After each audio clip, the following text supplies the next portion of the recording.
Part 2 of the club making series. We finally got our shafts in, so let's start putting them together.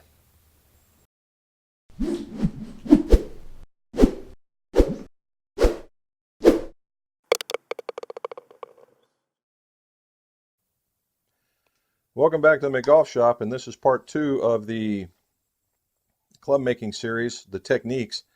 And I finally got the shafts in, and they are the KBS Tours. They're a 125 to 129 gram shaft, and that's what fit the young man because he's a stronger and he swings faster, and it worked really, really well.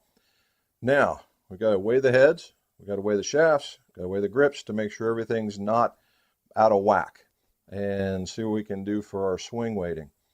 So the first thing we're going to do is we're going to weigh them, we're going to spine them, and then we're going to weigh the other stuff, and then we're going to move on to the assembly part of it. So I'm going to move you over here, and we'll see what we can do from there. So let's move. Okay, now we're going to weigh them, and I just have them on just a regular weight scale. As long as it's consistent, you should be good to go.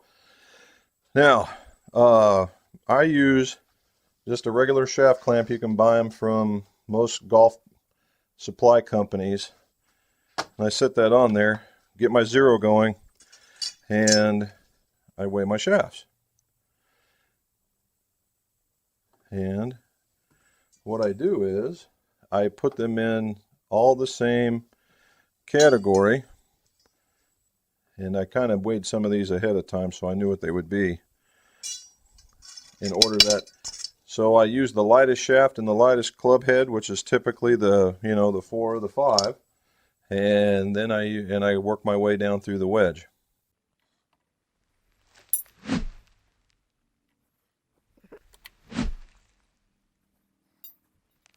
Very boring.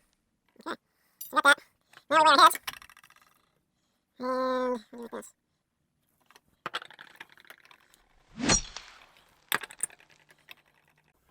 Now what am I looking for here when I weigh the heads? I'm looking for a 7 gram split. And that's plus or minus a gram, because a gram is not even one swing weight, so it's not going to be a huge ordeal. Now, if somebody was ultra sensitive to swing weight, and there are some folks out there that are, then I would be very, very precise. In this particular instance, he's not.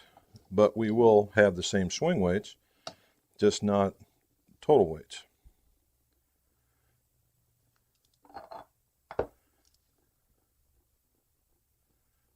Okay. So what you look for is the 7 gram split. Now, here's where the MOI matching comes into play. If you're really MOI matching, you'd probably be looking to try and make it 4. Okay. Now, as I start assembling more, we'll talk about MOI, because I'm not MOI matching, but I was asked about the differences between the two, and we will cover them here when we get assembling. Okay. Grips. He wanted these. As you can't tell, I have a series. I got to make some hybrids. I have a sand wedge to fix. I got a driver to do. I got another driver to do, and I got 2 fairway woods to make as well. So we gotta go. We gotta go. We gotta go.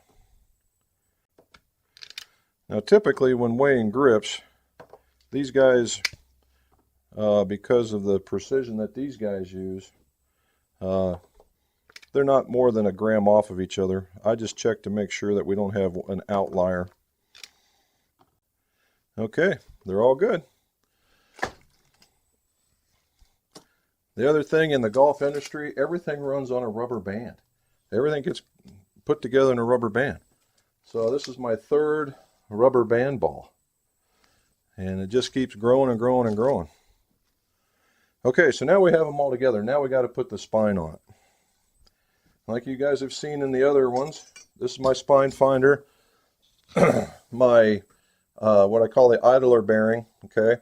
I've been asked of whether or not sealed or unsealed. I like the unsealed. That way I can get in there and clean if I need to. Some folks that are better at bearings may say, well, that's not what you want, and that's okay.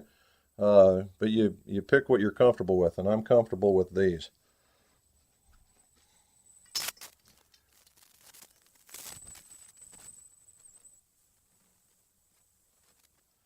What we look for is a very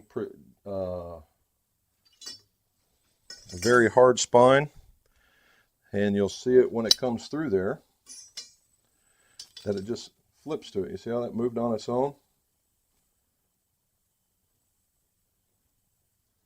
And that's the top end. That's what they call the hard spine. All right, so I'm going to do the rest of these, and you can listen to some of the tunes.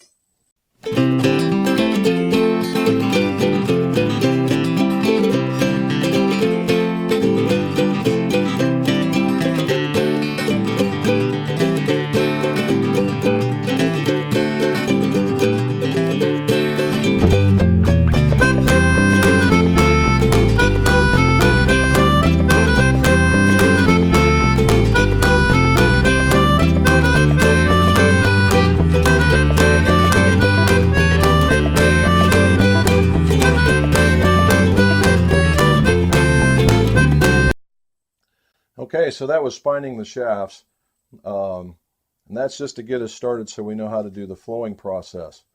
And again, I've been asked some questions about spining, flowing, MOI, and swing weight, and I'm going to turn you back around the other way, and while I'm putting together these clubs, we'll talk about it that way. So hold on.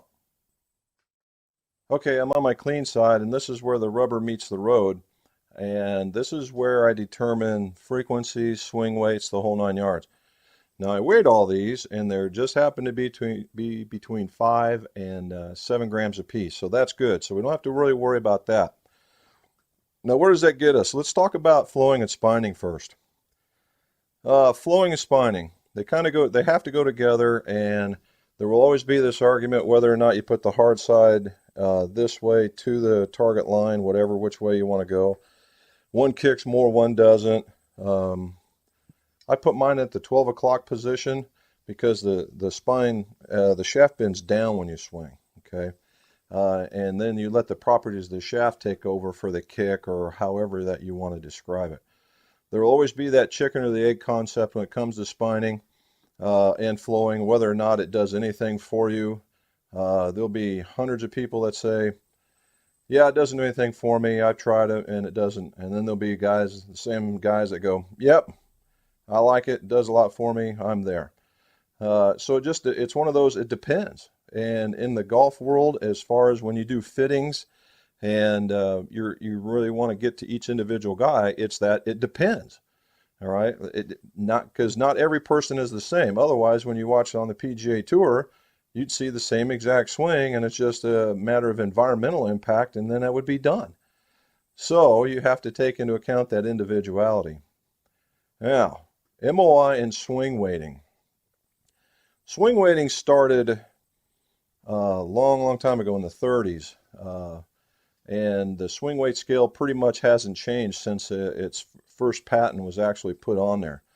And they've got low rhythmic and low rhythmic as different scales. Now, that was on its way to being MOI, but never quite got there. Now, swing weighting is more of a feel. It's how this club feels when it's heft, right? It's how it feels when it's in your hands, all right? Because it's based on an 18-inch fulcrum, so it's like a teeter-totter, all right? So if I put more weight going towards the toe or towards the head, it's going to feel heavier. If I put more weight towards the back end, it's going to feel lighter as an overall concept. So how do you do that? Well, you balance that through either head weights, shaft weights, grip weights, or we'll call it butt weights, in order to get that particular feel and or swing weight you're looking for. Then you have to encounter your frequencies based on where you're putting your weight.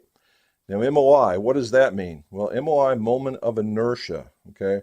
If you go up and look up the basic equation for moment of inertia, it takes into account length as a square and weight, all right? So the head has a moment of inertia, and that's when you talk about Oh, it's really good on off-center hits. They're really talking about how the moment of inertia is. And then a shaft has a moment of inertia. A grip has a moment of inertia, and then the club itself has a moment of inertia. So which one do you really want to talk about? Okay. So if you don't, for those you don't know, moment of inertia, if you were to sit here and hold your hands in and turn like this, it's really easy to turn back and forth. But if you put your hands way out, it's a little harder, and it's a little more resistant to the twist. That's a higher MOI. That's the reason why you see club heads as a whole, they put a little bit more weight out here and a little more weight here in order to make the club head more stable. Now, there's not a whole lot you can do other than some weighting. You've heard some clubs that are a little more weighted in the back, or the shafts are a little more weighted in the back, and that's more from a feel perspective, okay? So when you put it all together, what is the MOI? What is that moment in time that it does? And there is a machine that you hang your whole club head, and you go like this, okay? And it gives you a moment. Now, that's how you do moment matching, is you give a guy a couple of different club heads of the same length or whatever they like, and you say, okay, I really like this one, it performed better, and you measure it. And then you have to make all the other clubs in that particular set the same moment. And that's the difference between, you can adjust length, you can adjust weight in order to get into the same spot. Now what we found is, or what I found, is if you change your heads about 4 grams and keep the same length, that you get about, you get really, really close. Or if you kept this the same and you went with about 3/8 inch like this, pretty much in lengths, that you get like a poor man's version of the moment of inertia matching. Now, just like in swing weighting, where irons have a particular swing weight and woods have a particular swing weight that work best, MOI has the same thing. In irons, they have a particular MOI, and then in your woods, they'll have a particular MOI. So you got to do one of each. Now, I know I'm going to get the question, why don't I do it? Well, number one is I'm really not used to it, okay? Swing weight is probably the most subjective parameter you can put on there. You know, as typical, D2, D1, D2 is your woods, and around D3, D4 is irons as a whole. But you're starting to see it get smaller. It's almost like D2, D3 for irons, maybe even lighter, and closer to D0, D1 for woods. That's in some cases. Again, everything is subjective. One company may not believe it, and one company might. It just, again, it depends. So, but what we see is here's a fitting tip. The more aggressive the swinger, the heavier the club or the heavier the swing weight. The more smoother the swinger, the lighter the club or the lighter the swing weight. And for those of you doing fittings, or for those of you just figuring out, why does my club feel so heavy, that could be the reason why. And most people aren't really all that aggressive anymore, and that's the reason why those 105 shafts are starting to be real popular instead of the 125, because there's just so much heft, okay? So, hopefully that answers the difference between the two. Now, again, just like flowing and spining, MOI matching, there are people that will absolutely live and die by it because they believe in it. And okay, if it works for the golfer, I'm all for it. There's other guys that will live and die by swing weighting. Same thing, okay? My opinion overall is I use the MOI matching and the swing weighting are a way to build a very consistent set for the golfer. The total weight is really where you want to be. That total weight is what drives the swing weight, what drives the MOI, it drives the feel, and it drives the tempo, drives all that stuff. And that's what I really concentrate on. It's like this. We're using the standard 125 because he's a young man, he's very strong, and he's got a pretty high swing speed, so he's got to find that club when he comes way back here, and then it allows him to bring it down. That, and I'm also making it a 1/2 inch short. So when I go to use this standard club, all these weights are going to combine and it'll still be in a good feel swing weight area. All right, So now I got to get going. I got to start making some clubs. So we're going to frequency matching. What I do is on the first one, I find the very first one, we go through all the matching. I get it to the right swing weight, and it depends on how much I've trimmed off. And I go to the next one, I trim a half-inch more, half-inch more, half-inch more until I get it. But in each and every time, to ensure that I meet my tolerances, I check them before I move on to the gluing stage. So again, if you want to see the frequency matching, it's in a whole nother video that I've done, and we're just going to do these really quick. So more music. For some reason it turned off, so here we go.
Okay, that was the frequency matching, and as you saw, I really didn't have to go back to the drawing board or cutting it more than once on each one because the KBS product's pretty consistent.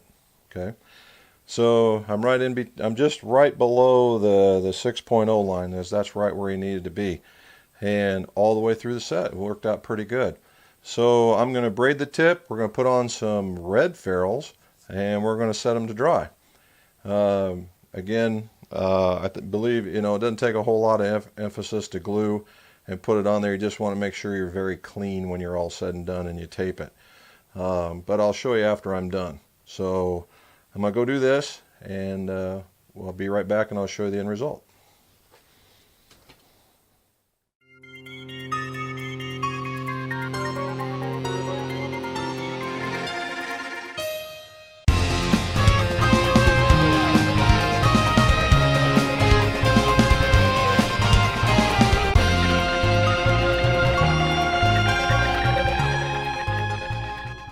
So I'm going to move you over here to the where we're going to do the spining, and we'll go over that.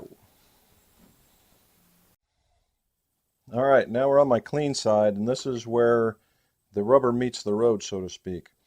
I can't see what I'm